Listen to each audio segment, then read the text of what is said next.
राज्यभरामध्ये पावसाची दमदार हजेरी। 123 टंचाईग्रस्त तालुक्यांपैकी 96 तालुक्यांमध्ये मुसळधार पाऊस। शेतकरी सुखावले।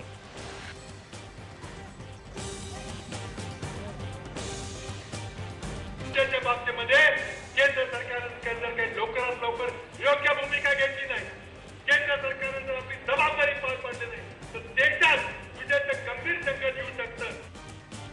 काँग्रेसनं फोडला विधानसभा निवडणुकीच्या प्रचाराचा नारळ। पहिल्याच प्रचार सभेमध्ये काँग्रेस नेत्यांचा भाजपवर हल्लाबोल। राष्ट्रवादी शनिवारी करणार प्रचार सुरू।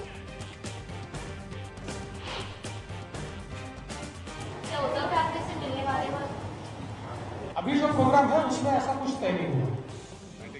जागा वाटपावरून शिवसेना भाजपमध्ये तणाव कायम। अमित शहा आणि उद्धव ठाकरेंची भेट अजून ठरलेली नाही। देवेंद्र फडणवीस यांनी केलं स्पष्ट। विनोद तावडेंचं विधान काढलं खोडून।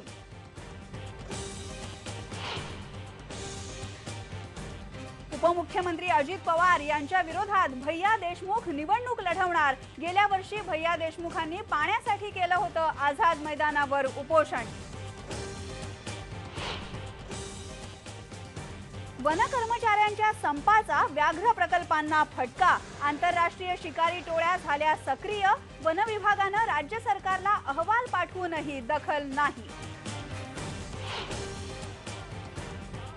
भ सीताराम उंडेगावकर महाराजांवर खर्ड्यामध्येच होणार अंत्यसंस्कार। पुणे सत्र न्यायालयाचा निकाल।